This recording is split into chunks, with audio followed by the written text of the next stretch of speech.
Hello friends, welcome back to our YouTube channel next current. स्वागत है आप सभी का हमारे यूट्यूब चैनल नेक्स्ट करंट पर।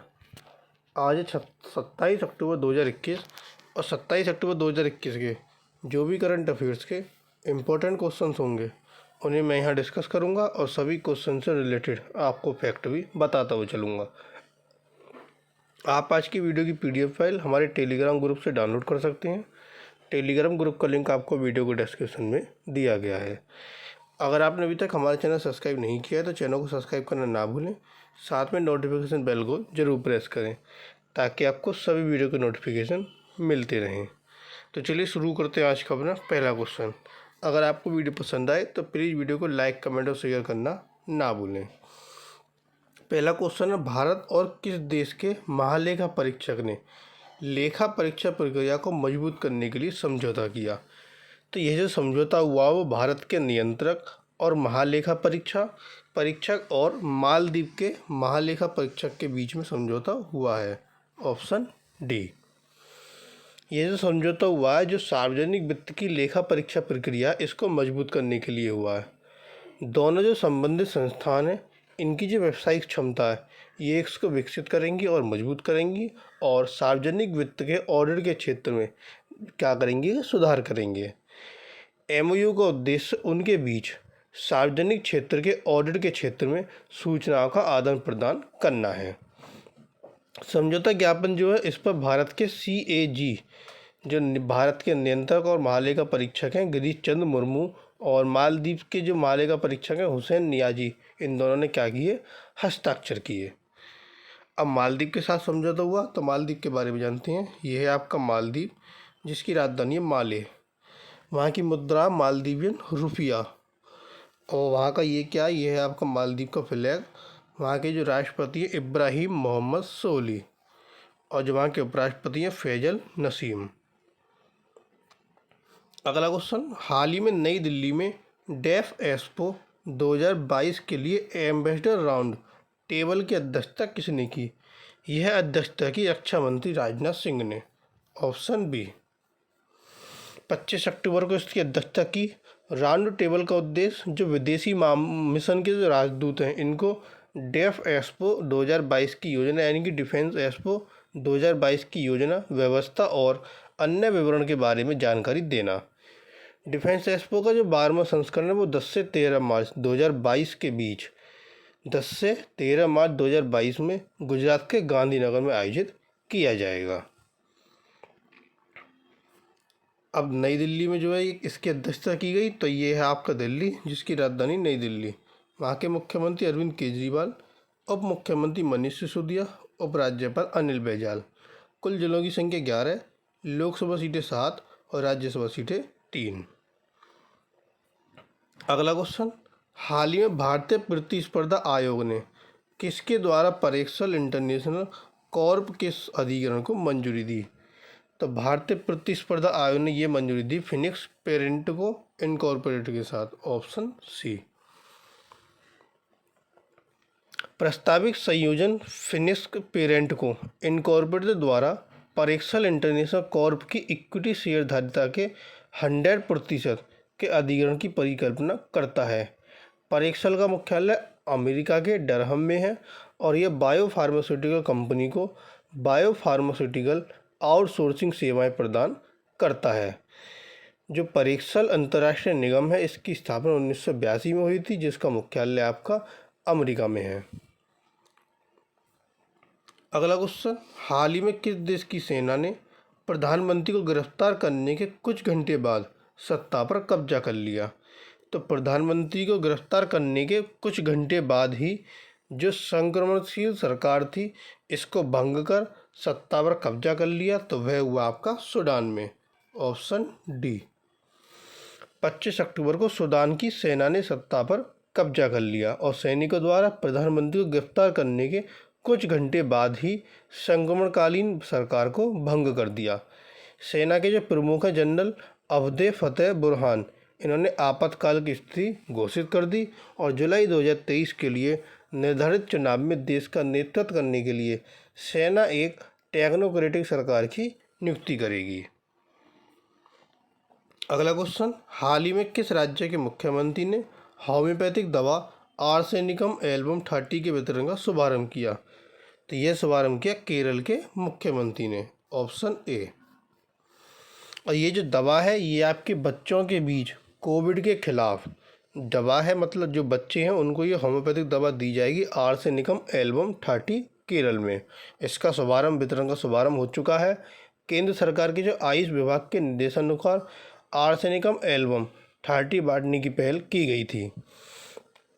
5 से 17 वर्ष की आयु के छात्रों के लिए 3 गोलियों के स्ट्रिप्स में दवा मुफ्त होगी। अब केरल के मुख्यमंत्री ने इसका शुभारंभ किया, तो केरल के बारे में जानते हैं। ये है केरल, जिसकी राजधानी है तिरुवनंतपुरम। मुख्यमंत्री पिनाराई विजयन, राज्यपाल है आरिफ मोहम्मद खां। कुल जिलों की संख्या 14, लोकसभा सीटें 20 और राज्यसभा सीटें 9। अगला क्वेश्चन, हाल ही में किसे उज्बेकिस्तान के नए राष्ट्रपति के रूप में चुना गया?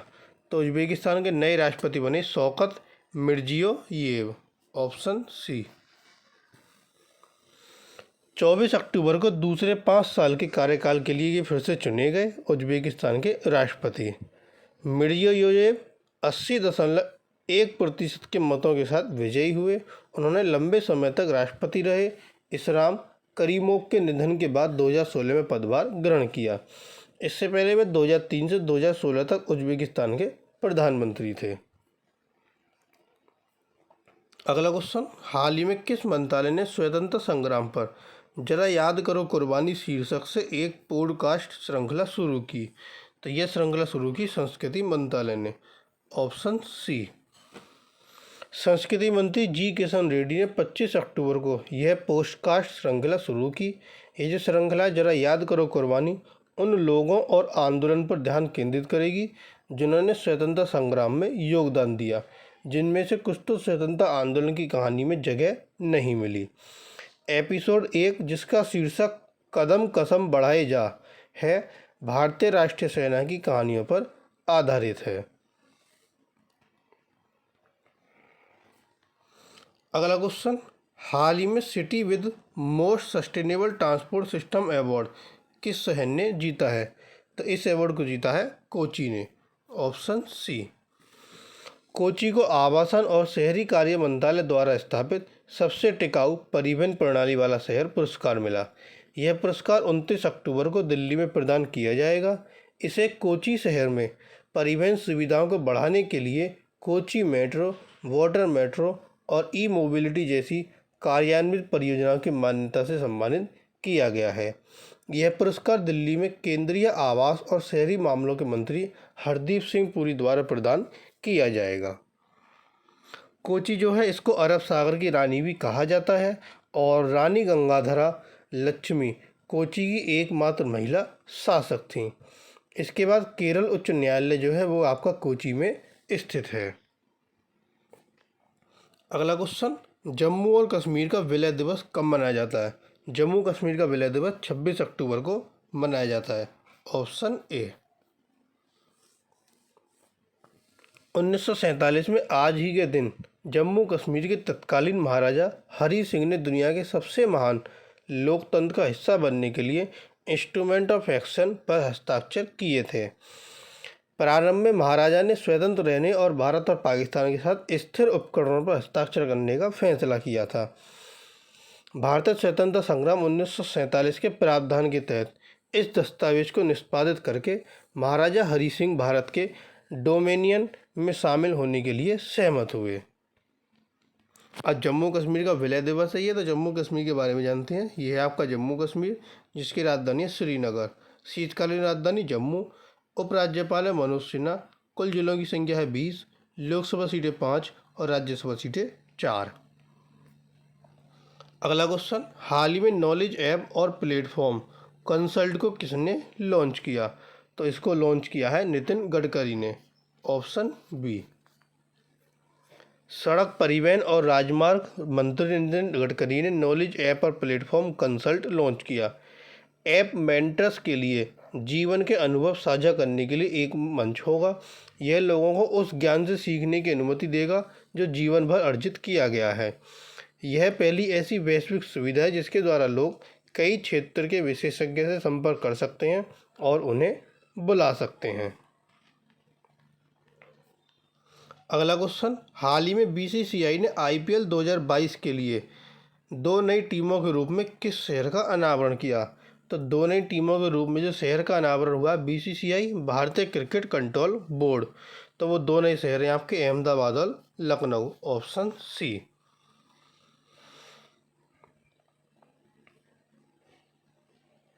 भारतीय क्रिकेट कंट्रोल बोर्ड ने 25 अक्टूबर को अहमदाबाद और लखनऊ को इंडियन प्रीमियर लीग 2022 के लिए 2 नई टीमों के रूप में अनावरण किया। आरपीएसजी ग्रुप ने 7,090 करोड़ रुपए की विजय बोली के साथ लखनऊ को चुना और जबकि सीवीसी कैपिटल पार्टनर्स ने 5,625 करोड़ रुपए की बोली के साथ अहमदाबाद को चुना। आईपीएल 2022 सीजन में 10 टीमें शामिल होंगी और इसमें 74 मैच होंगे। अगला क्वेश्चन, हाल ही में ब्लू ओरिजिन किसके साथ ऑर्बिटल रीफ नामक एक वाणिज्यिक अंतरिक्ष स्टेशन विकसित करेगी? तो ब्लू ओरिजिन विकसित करेगी। ये जो ब्लू ओरिजिन है ये आपकी जेफ बेजोस की स्वामित्व वाली कंपनी है ब्लू ओरिजिन, और ये बोइंग के साथ ऑर्बिटल रीफ नामक एक वाणिज्यिक अंतरिक्ष स्टेशन विकसित करेगी, ऑप्शन डी। यह इस दशक की दूसरी छमाही में अंतरिक्ष यान के लिए प्रक्षेपण करना है। उद्यम Sierra space defence contractor Sierra Newada Corp के स्पेस फ्लाइट विंग के साथ साझेदारी बनाया जाएगा और इसे रेडवायर स्पेस, जेनेसिस इंजीनियरिंग सॉल्यूशंस और एरिजोना स्टेट यूनिवर्सिटी द्वारा समर्थित किया जाएगा। ऑर्बिटल रीफ क्या है? यह एक मिश्रित उपयोग व्यापार पार्क के रूप में संचालित किया जाएगा और बुनियादी सुविधाओं के अंतरिक्ष में आर्थिक गतिविधि और खुले नए बाजार पैमाने पर करने की ज़रूरत है, इसे प्रदान करने के लिए यह योजना है। अगला क्वेश्चन, हाल ही में भारतीय नौसेना के सूचना संलयन केंद्र में किस देश के एक संपर्क अधिकारी को तैनात किया? तो वह थे आपके सेशल्स के, ऑप्शन ए।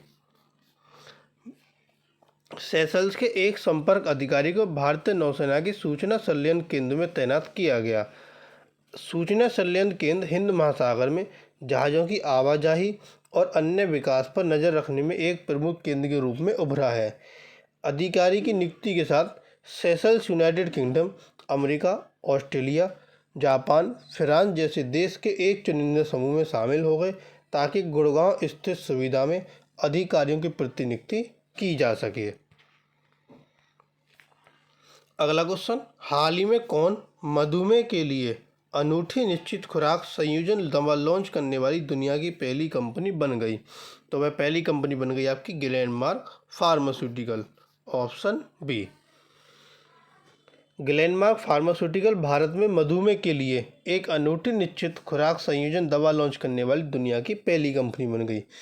इसने अपने नए पेटेंट संरक्षित सोडियम ग्लूकोज को ट्रांसपोर्टर इनहिबिटर रेमेग्लिफोजिन, रेमोलिफिलोजिन, एटाबोनेट और एक अन्य व्यापक रूप से उपयोग किए जाने वाले DPP-4 अवरोधक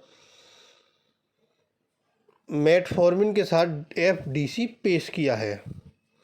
दवा फर्म ने कहा है कि उसमें इसे 2 ब्रांड नाम रेमो MB और रेमोजन MB के तहत लॉन्च किया है। अगला क्वेश्चन, हाल ही में किस बंदरगाह पर रेडियो ओवर इंटरनेट प्रोटोकॉल प्रणाली का उद्घाटन किया गया? तो यह उद्घाटन हुआ आपका श्यामा प्रसाद मुखर्जी पोर्ट कोलकाता पर, option C. Shyama Prasad Mukherjee port Kolkata में radio over internet protocol system का उद्घाटन 25 अक्टूबर को किया गया। किसी भी प्रमुख भारतीय बंदरगाह में पहली बार रेडियो ओवर इंटरनेट प्रोटोकॉल प्रणाली को समुद्री संचार माध्यम के रूप में पेश किया जा रहा है। यह कोलकाता में सैंड हेड्स तक पूरी होली नदी के मुहाने को कवर करेगा, जिसमें 4 स्थानों पर बेस स्टेशन होंगे। 4 स्थान कोलकाता, होली पॉइंट, हल्दिया और सागर पायलट स्टेशन। इस तकनीक से अब कोलकाता से 230 किलोमीटर की दूरी तय करते हुए वॉकी टॉकी के माध्यम से भी सैंड हेड्स में एक जहाज के साथ सीधे संवाद किया जा सकता है। तो ये हैं आपके आज के करंट अफेयर्स के इम्पोर्टेंट क्वेश्चन। अब आता है क्वेश्चन ऑफ द टुडे। हाल ही में कौन सा पहला स्वदेशी विमान वाहक पोत दूसरे समुद्री परीक्षण के लिए रवाना हुआ? तो वह कौन सा पहला स्वदेशी विमान वाहक पोत है? 4 ऑप्शन आपको दिए गए, एक आंसर आपको कमेंट बॉक्स में देना है। और जो कल क्वेश्चन पूछा गया था कि हाल ही में किस राज्य ने ग्रामीण शिकायतों के निवारण के लिए प्रशासन गांव के संग अभियान शुरू किया? तो ये अभियान शुरू किया राजस्थान राज्य ने, ऑप्शन ए। ये हैं आपके आज के करंट अफेयर्स के इम्पोर्टेंट क्वेश्चन। अगर आपको वीडियो पसंद आए तो प्लीज़ वीडियो को लाइक, कमेंट और शेयर करना ना भूलें। साथ ही साथ चैनल को सब्सक्राइब कर नोटिफिकेशन बेल को जरूर प्रेस करें ताकि आपको सभी वीडियो के नोटिफिकेशन मिलते रहें। Thank you.